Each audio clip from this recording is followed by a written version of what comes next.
Olá, minha galerinada, vamos então aí a nossa segunda aula desse nosso super intensivo, hoje falando de geologia. Confia em mim, como que diria? Cola em mim que tu brilha purpurina. Beleza, galera? Vamos então à geologia. Para falar de geologia, a gente tem que falar da parte da estrutura do nosso planeta. Então nós temos aqui um esqueminha para você revisar e lembrar. A nossa parte de terra do planeta é dividida em 3 camadas. A primeira camada ela é chamada de crosta terrestre, ou então litosfera. Essa camada, essa crosta terrestre, é a camada mais fina. Comparando aí como se fosse um pêssego, é a casquinha do pêssego.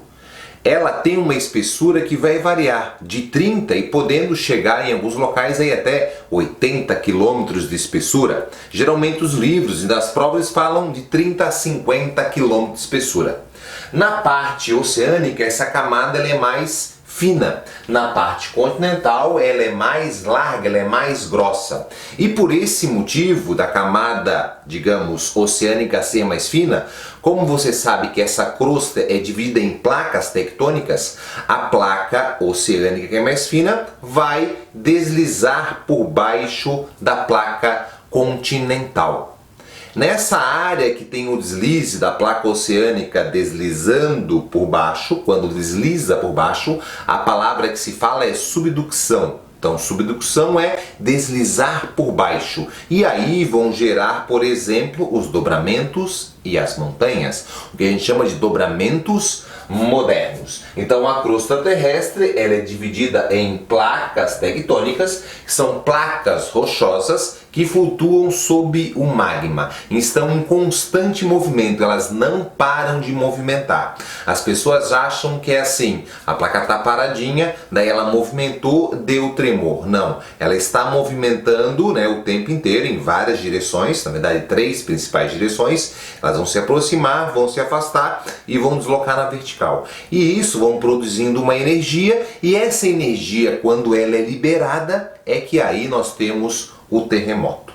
Fácil, tá? Então a crosta terrestre, placa tectônica, camada mais fina, a parte oceânica ela é mais fininha, a parte continental ela é mais grossa. Aqui nós temos 2 conjuntos de minerais que você tem que anotar aí, tá? Então nós temos aqui o que a gente chama de sial e sima. São os 2 principais conjuntos de minerais presentes na crosta terrestre. O sial é silício e alumínio, o sima é silício e magnésio. Fácil, né? O manto é a camada pastosa e ela vai ser dividida em 2 partes. A parte do manto superior, que ela é menor, tá? Ela é menorzinha. Ela tem 100 km de mais ou menos de tamanho, como se fosse de espessura, e esse manto superior também é chamado de astenosfera. Marcelo anota aí, Marcelo anota, astenosfera. E essa astenosfera é aonde o manto que é pastoso vai subir, fazendo um movimento convectivo, e é nessa astenosfera que vai gerar a movimentação das placas tectônicas. Então, manto superior, astenosfera, e o manto, né, inferior, que é a maior parte, ele é chamado de mesosfera também, tá? E aqui o conjunto de minerais vai ser silício e magnésio, sima. Chegamos no núcleo, que é a camada mais interna. Para chegar no núcleo, bota aí mais de 6.000, aproximadamente 6.400 quilômetros para chegar dentro da Terra. Sabe, vai ficando cada vez mais quente e a pressão vai aumentando. A cada 100 metros a temperatura, né, pode variar e aumentar em média 3 graus. Então tu imagina 6.400, vamos arredondar para você. Então é muito, muito quente. E o núcleo da Terra também é dividido em 2. O núcleo interno e o núcleo externo. O interno acredita ser devido à grande pressão fundido, né, de ferro principalmente. E o externo mais, né, pastoso, líquido, que vai gerar ao redor do núcleo interno. Isso é o motivo de nós termos no nosso planeta um campo magnético. Aí que a bússola funciona, os marca-passo. Então ela é bem importante. Então tem a ver com essa dinâmica. O núcleo ele é formado por esse conjunto de minerais que se chama de níquel e ferro, que a gente chama de Ni-Fe. Tranquilo? Então essa aqui é uma revisão básica para você sobre a parte de geologia da estrutura da Terra. E como eu falei, na crosta terrestre, fique atento às placas tectônicas, que são placas rochosas que vão flutuar sob o magma. E elas estão em constante movimento, como eu te falei, elas podem fazer esse movimento se aproximar, que a gente chama de movimento convergente. Ela pode se afastar, movimento divergente. Ou ela pode se deslocar assim na vertical, chamado transformante. No mundo, por exemplo, se aproximar convergente, quando está ligando, né, a placa sul-americana, que é onde está o Brasil, com a placa de Nazca, né, que é uma cidade ali que tem na região andina, e aí ela vai deslizar e vai dar origem a toda essa cadeia montanhosa ali da Cordilheira dos Andes, por exemplo, né, porque é um movimento convergente. Um movimento divergente separando a placa sul-americana com a placa africana. Estão abrindo, né? Lembra que foram colados um dia com Pangeia? Estão se afastando. Então é um movimento divergente. E o movimento transformante, né, que é um movimento que geram grandes falhas, tipo a falha de San Andreas, tá? Então é um exemplo. A região do Rift Valley na África, outro exemplo, estão se separando. Então esses são os movimentos. As placas estão em constante movimento, em algumas áreas movimentam mais, outras áreas movimentam menos, mas em constante movimento. E isso vai gerar, além dos dobramentos que eu te falei, das montanhas dobrando, vão gerar principalmente, devido à força interna do planeta, o que a gente chama de abalo sísmico, que é o terremoto, o tectonismo, né, e o vulcanismo, que a gente já vai ver isso lá no que eu falo no final da aula, o que mais cai que você tem que estar atento. Parte 1 da geologia, matamos. Parte 2 da geologia, rochas. O que são rochas? São agregados de minerais solidificados. Então isso é uma rocha. E essa rocha, né, claro, ela vai ter 3 tipos. A rocha pode ser ígnea, que ela é também chamada de magmática, formada pela solidificação do magma. São as rochas primárias, as primeiras rochas. Os outros tipos, sedimentares e metamórficas, são rochas secundárias. Por exemplo, a sedimentar, ela é formada pela decomposição, pela sedimentação, pelo intemperismo, pelo desgaste, gerou sedimentos, foram compactados, rocha sedimentar. E devido à alta pressão e temperatura, essa rocha pode virar a ser uma rocha metamórfica, que é formada pela alta pressão e temperatura. Aí eu fiz um esqueminha aqui para você entender. Rocha ígnea ou magmática, né, pode ser de 2 tipos. O magma se endurece dentro da crosta, a gente chama de rocha ígnea do tipo intrusiva. Tá? O processo de formação é plutônico, que a gente chama, beleza? Se o magma sai rapidamente e endurece fora, eu tenho a rocha ígnea extrusiva. O processo é vulcânico, intrusiva, plutônico, extrusiva, vulcânico. Lento a formação, rápido a formação. Cores mais claras, né, os cristais ali bem identificados, você consegue ver a olho nu, e aqui não. Aqui é rapidamente, né, você vê uma rocha mais escura, por exemplo, basalto. O basalto é uma rocha ígnea extrusiva de formação vulcânica. Já o granito, que é uma rocha que tem muito no nosso planeta, o granito é uma rocha ígnea intrusiva de formação plutônica. Essa aí cai bastante, hein? Fica ligado. E a sedimentar, como ela é formada por sedimentos, ela pode ser detrítica, química e orgânica. São os 3 tipos. Detrítica contém intemperismo físico, por exemplo, o arenito. O arenito é uma rocha sedimentar detrítica formada pelo intemperismo físico. Aí nós temos também a estalactite. Estalactite é o intemperismo químico, a água como agente desagregador que vai mudar ali a composição química dos minerais, né, formando ali aquelas torrezinhas no topo da caverna. Tem a estalactite e a estalagmite, são 2 exemplos. E a orgânica, que é resto, né, formada pelo intemperismo biológico, então resto aí de de animais, vegetais, por exemplo, o carvão mineral. O carvão mineral é uma árvore, teve intemperismo biológico, ação ali de bactérias, sedimento, gerou pressão, pá, foi lá e pum, virou carvão mineral. E por último, a metamórfica, que é o metamorfismo, que é a alta pressão e a temperatura que vai modificar essa rocha. Como eu falei, ela é secundária. Então, por exemplo, uma rocha ígnea, se sofre muita pressão e temperatura, pode virar uma rocha metamórfica. Por exemplo, o granito é uma rocha ígnea. Se ele sofre pressão e temperatura, ele vira o gneiss. O gneiss é metamórfico. E também sedimentar pode sofrer pressão e temperatura e virar metamórfico. O exemplo é o arenito. Se o arenito sofre pressão, temperatura, ele pode virar o quartzito, que é uma rocha metamórfica. Então isso é rocha, mas para finalizar o ciclo da rocha, que você acabou captando. A primeira é a rocha ígnea, que ela vai ser transformada através do processo vulcânico. Ela pode sofrer um intemperismo, desgaste, gerar sedimentos e virar uma rocha sedimentar. Essa rocha sedimentar pode sofrer pressão e temperatura e virar uma rocha metamórfica. Essa rocha metamórfica pode quebrar, desgastar, gerar sedimentos e voltar a ser uma rocha sedimentar. A rocha metamórfica também pode se fundir e vir a ser ígnea. E a rocha ígnea pode sofrer pressão e temperatura e virar a ser uma rocha metamórfica. Então é uma loucura, vai colando tudo ali, vai se transformando e assim a gente tem esse ciclo das rochas, beleza? Fácil? Chegamos na parte dos solos, tá? Então, o solo ele é formado, pelo intemperismo também, Uma rocha, ela vai sofrer ação do tempo, vai quebrar, gerar, os grãozinhos que vai se virar isso solo. Então, tudo que é solo, um dia foi uma rocha. Então, esse solo ele é formado por água, ar, minerais e matéria orgânica. Tá? Então depende da região que ele vai formar, ele vai ter mais de um ou menos de algum desses elementos.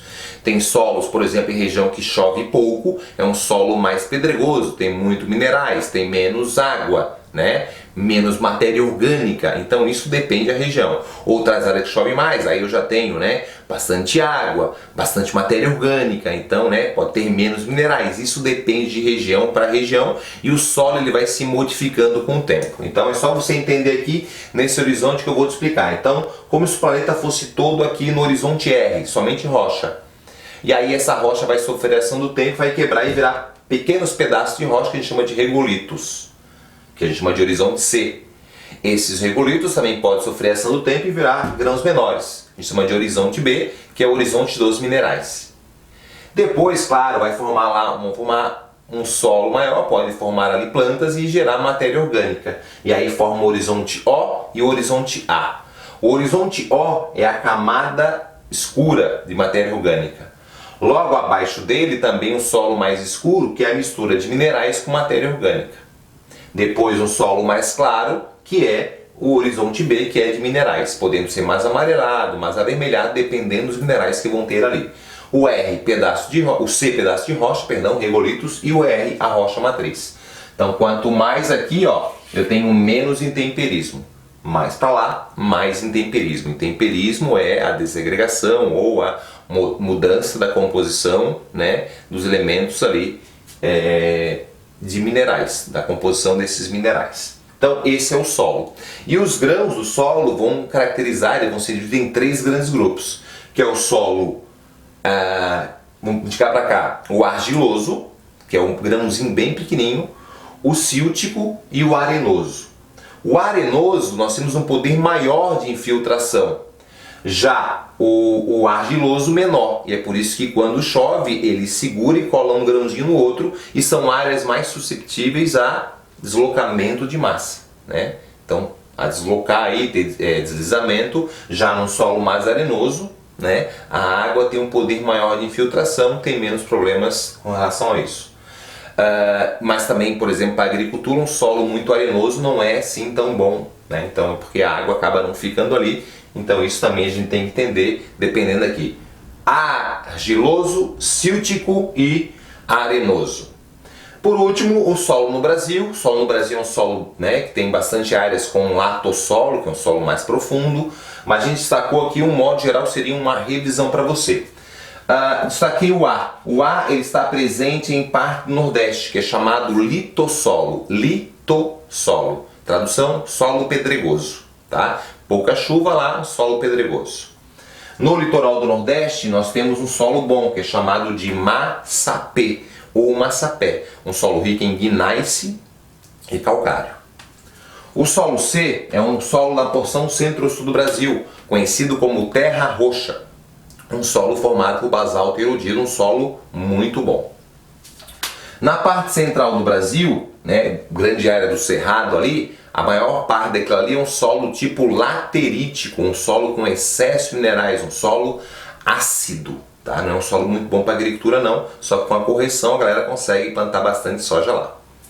E por último, o solo da Amazônia, que é um solo pobre, tá? Muita gente acha que é rico, é um solo chamado lixiviado. Um solo, né, devido ao excesso de chuva, com poucos minerais. O que dá sustentabilidade é a matéria orgânica. Revisão de solo para você, tranquilo e dominado, né?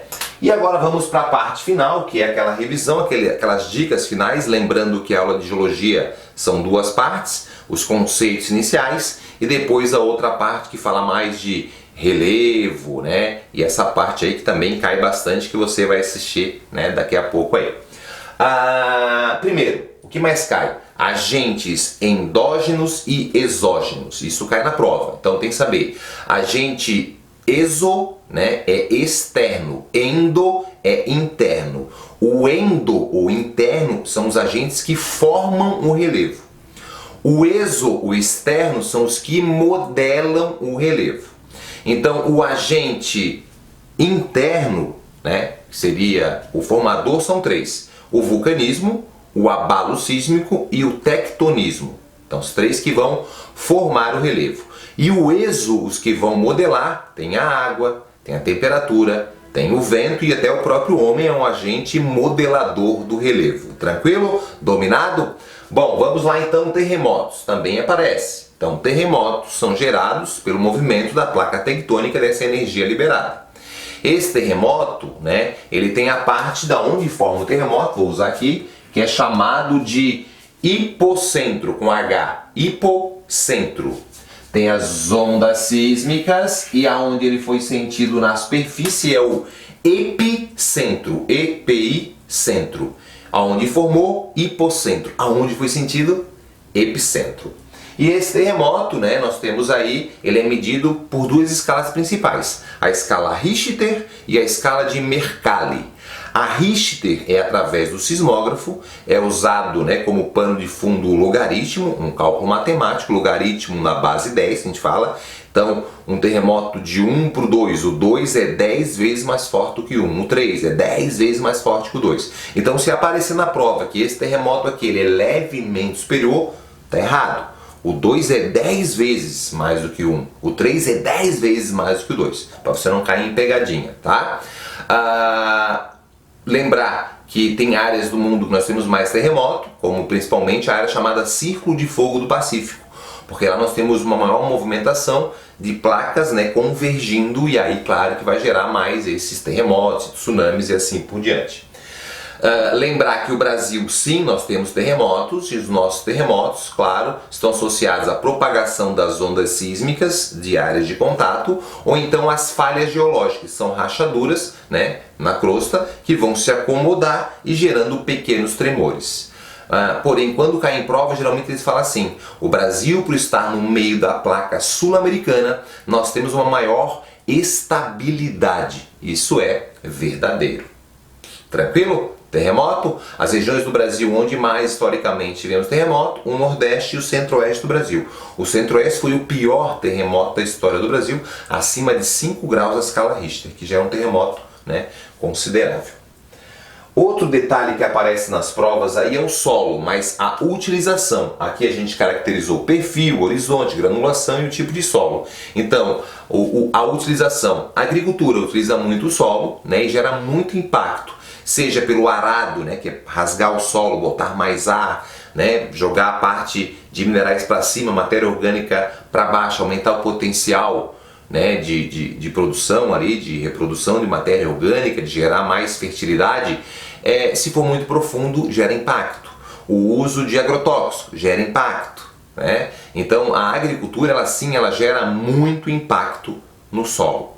O outro, claro, a ação antrópica com lixo, por exemplo, né? Então os próprios aterros sanitários, jogar lixo em áreas, né, seja na rua, nas cidades, vão gerar um churume, que é um líquido que vai cair, vai gerar um gás e vai acabar prejudicando bastante o solo também, tá? Então nós temos também o desmatamento, que vai gerar perda de solo, que pode ir para os rios, que vão gerar o que a gente chama de assoreamento. Dominado? Então essa é a parte aí do uso do solo. Então, quando cai em prova, é muito essa ação do homem que gera impacto, que prejudica o solo. Prejudicando o solo, vai obviamente prejudicar o lençol freático, a água vai se filtrar, vai prejudicar o lençol freático, seja pela contaminação, né, seja pelo assoreamento, diminuir o volume de água dos rios. Então isso é muito interessante para você ficar atento. E por último, nessa nossa revisão Geologia 1, eras geológicas. Então, eras geológicas, a parada é o seguinte: o que mais cai são coisas bem pontuais, mas eu vou revisar para você. Então, o que acontece? Nós temos, né, o Big Bang, que é a teoria científica da origem do universo, que é mais ou menos 13, 15 bilhões de anos. O planeta Terra, ele tem uma data de 4,6 bilhões de anos. A era geológica é o tempo geológico, quando cada um dos elementos, né, desde a questão de rocha ou de seres, foram surgindo no nosso planeta. Tá? Pela dedução, eles acabaram fazendo o estudo e chegaram nessa classificação. Então, a primeira era é a que mais demorou, que é a era pré-cambriana, né? Então, se eu fazer aqui uma linha, vou usar essa parte aqui, ó, dos 4,6, 4 bilhões de anos é a era pré-cambriana. Então nós temos ali a formação das primeiras rochas, né? Nós temos o início da vida, a formação das jazidas de minérios, as grandes reservas de minérios, é tudo nesse momento ali, né? E a vida vai começar com bactérias, depois com algas, e aí vai ter a condição ideal para essa vida evoluir. E aí nós vamos ter um período, né, que é chamado de Fanerozoica, que é a Paleozoica, a Mesozoica e a Cenozoica. A Paleozoica, a vida antiga, é conhecida como a era dos anfíbios, tá? Então nós temos ali, além dos anfíbios, vão surgir o carvão mineral, que é algo que aparece na prova, surge nessa era. Depois nós temos a era Mesozoica, que é a era dos répteis, né, dos grandes répteis e a proliferação dos demais répteis, tá? O que tem de importante aí para você anotar é a separação dos continentes. Então os continentes eram unidos até ali, e aí eu tenho a separação dos continentes, que vão dividir em Pangeia e Laurásia, né? Pangeia é único, divide em Laurásia e Gondwana, né? E vai dividir nesses dois blocos aí para a gente estar atento nessa questão geológica, e assim vai ter a formação de grande parte do petróleo. Aí a vida vai evoluir, vão surgir mais répteis, aves, tá? Vai ter uma grande, né, variedade de espécies. E aí surgem os mamíferos. No final dessa era, muda-se a era, que é a era Cenozoica. O que mais cai em prova? As grandes montanhas, o homem, as planícies, a vegetação de coníferas, as eras glaciais. Isso cai ali. Se você, claro, quiser uma aula mais aprofundada sobre isso, você acha no YouTube. E se quiser uma aula, né, já mais elaborada, nós temos aqui na turma extensivo. E aí sim, nós vamos ter uma aula somente de era geológica, uma aula apenas de rocha, uma aula apenas de solo. Lembrando que esse é um curso direto, rápido, para você relembrar os principais conceitos que aparecem na prova. Beleza? Para fechar, cola que tu brilha, meu querido. Vamos lá, vamos conquistar essa vaga. Beijo e até o nosso próximo encontro.